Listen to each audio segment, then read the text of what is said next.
I think I do a decent job at explaining what my videos are about while I'm making my videos. Now, I don't write anything down except for maybe some bullet points so I could try to stay on track. I also like to try to do my video in one take without having to do cuts. For me, I just feel like that's a more authentic approach. But I can see sometimes where maybe people don't quite understand the reasoning behind some of the videos that I've made. So I'm going to go over about 10 or so previous videos that I made just very briefly to tell you guys why I made those videos and what those videos are about, so that if you haven't seen those videos or you're looking for a specific subject, you can go and find those videos. I'll also have in the description the links to the videos I'm talking about here and a better title that you could easily understand so that you can find the video that you might be looking for. So starting with my most previous video, making CQB tactics more confusing than necessary. I made that video because of a company who made a statement regarding stepping center and that not being something that they teach.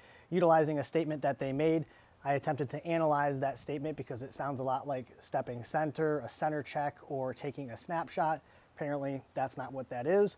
And so my previous video is breaking down essentially, can we try to decipher exactly what they mean by the information they gave online.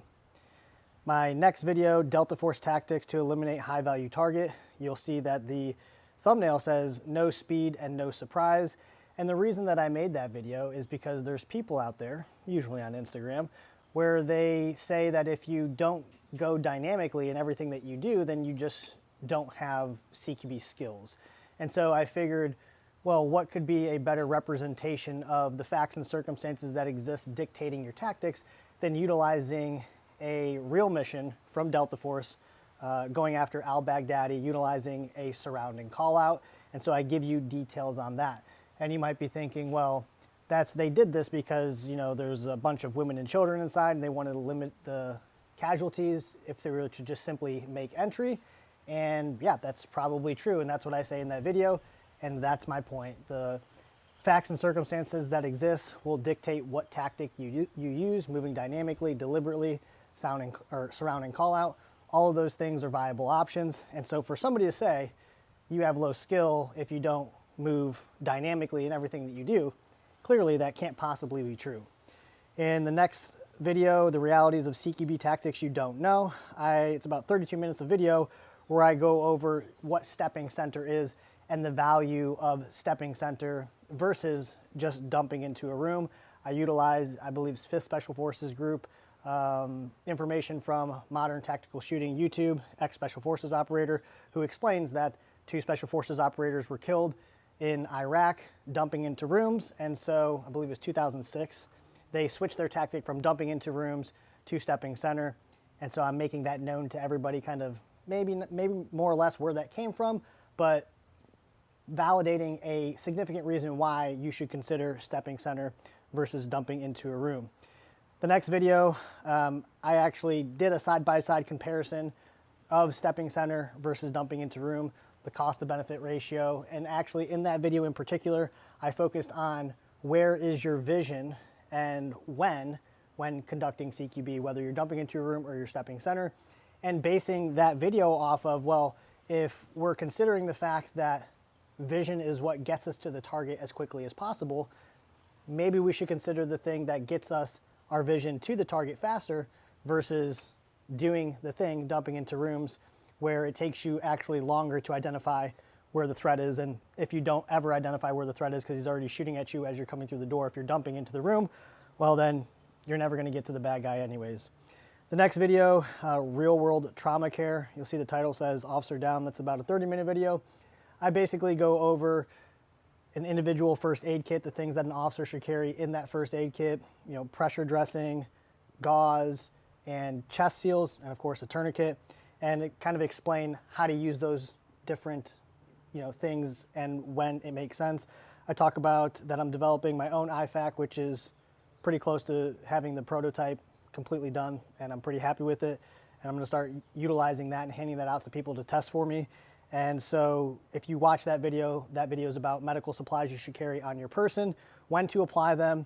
And then at the end of that video, I also have a story I tell about how I provided first aid to an individual who had a gunshot wound to the head, and just kind of explain what I did and why. The next video after that, everyone was wrong about the Eli Drill, the range versus reality. I'm sure everybody remembers the Eli Drill. I think it was 10 or 11 rounds from 40 yards in 10 seconds, 12 seconds, whatever it was. And from the beginning of when that thing happened, or it came out that that is what happened, I immediately thought about, well, where was he when this happened? Okay, he's in the food court.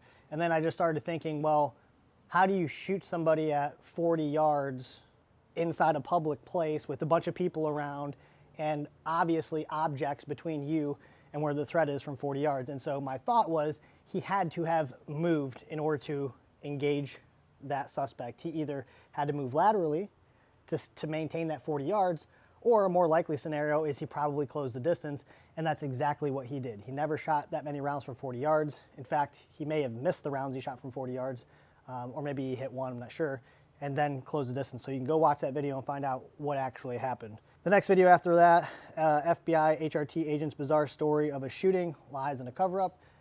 And this is just a thing that actually happened.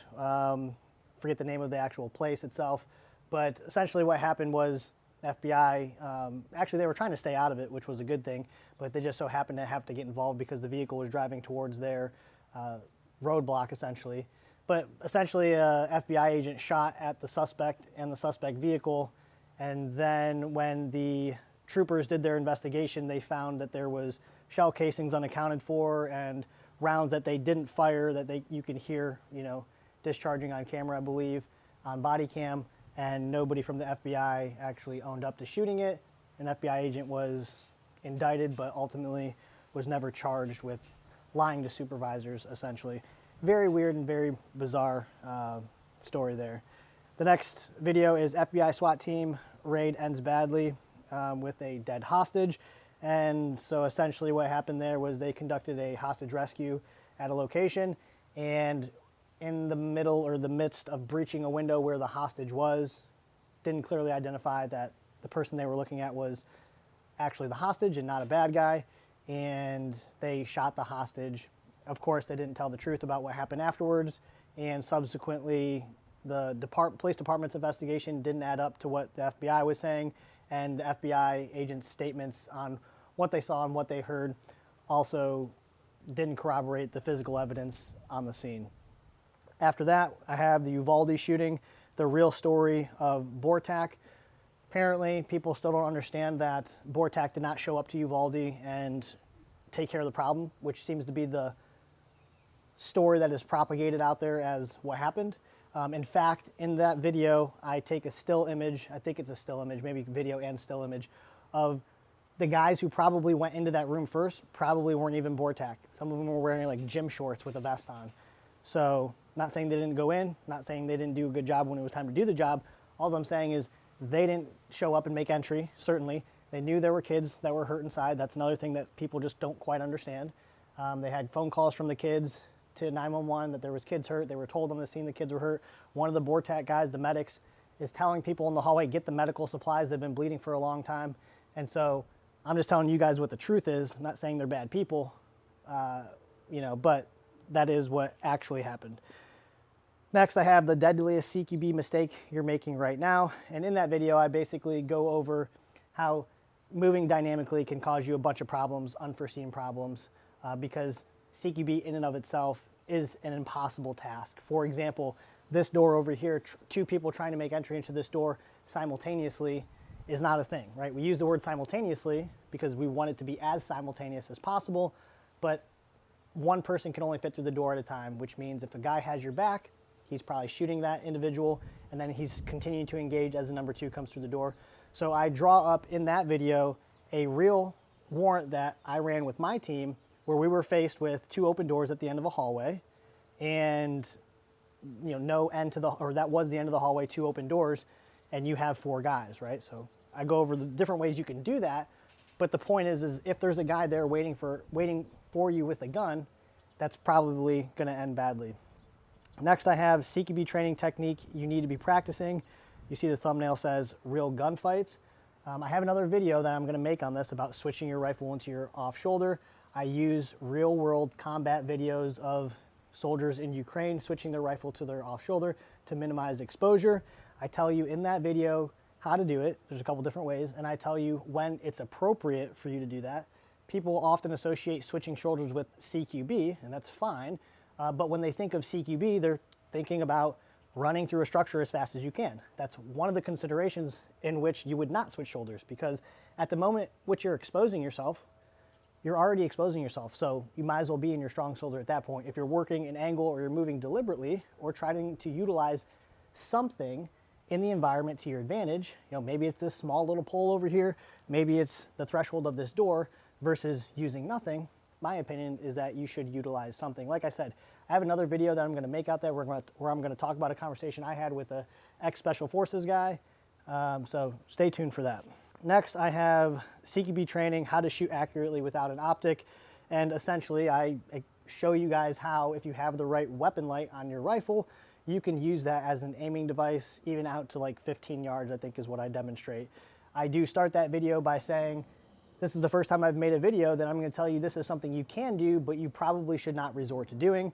And it is definitely an applicable thing you could do inside of a house, right, in a CQB situation where instead of actually getting down onto your sights, you know, you could use your weapon light, and you can go over and check out that video. Next, I have a video, Covert CQB tactics that actually help you win. And in this video, I show you a body cam of officers who are searching a residence for a suspect who is armed. And essentially, an officer opens the door at the end of a hallway, basically standing in front of the door, and the guy is utilizing, you know, as much cover or concealment as he can, hanging out of a closet with a gun.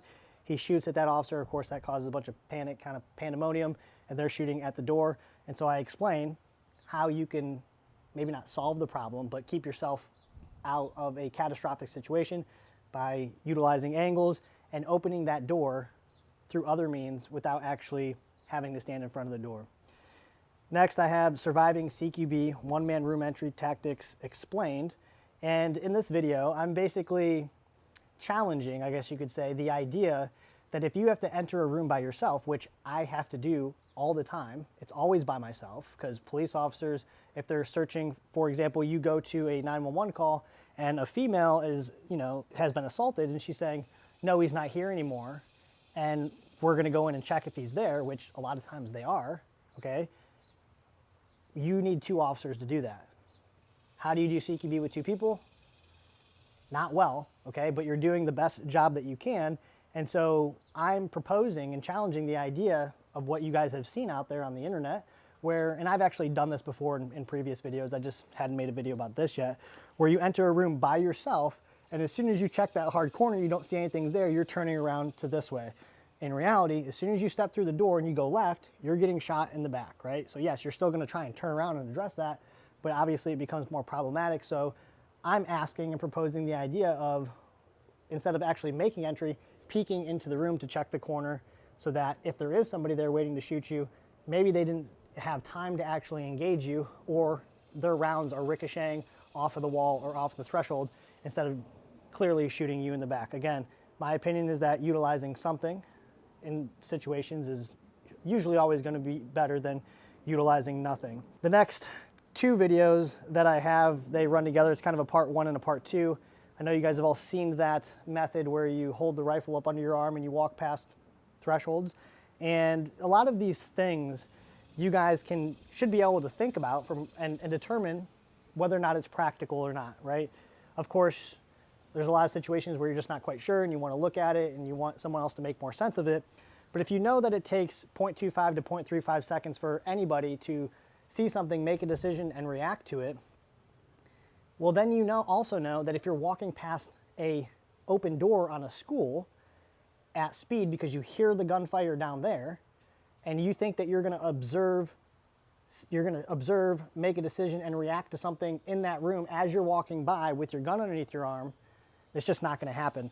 And I actually tell you guys how you can test this at your own home and try this for yourself. You just need one other person to help you. And here's one of the things, right? And this is not necessarily a training scar, but there's certain levels to understanding what you're capable of. If I place a target inside of a room, let's say it's a center-fed room, and I'm training, I can walk past that threshold and engage that target at a certain speed. And I don't want to use the word fast, but faster than I would actually be able to if I didn't know where the target was or I didn't know what the target looked like, right?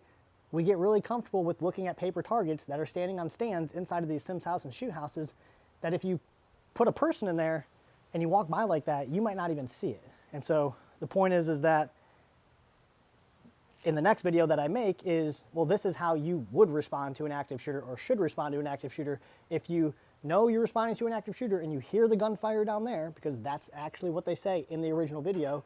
You're gonna move there fairly quickly, okay? And you are gonna disregard things on your left and right, okay? Maybe not completely disregard them, but you're certainly not putting your rifle underneath your arm and turning towards the door. What's gonna happen if you happen to do that and you see a hostage situation? Now you gotta bring your rifle up into your shoulder, so you might as well already be there.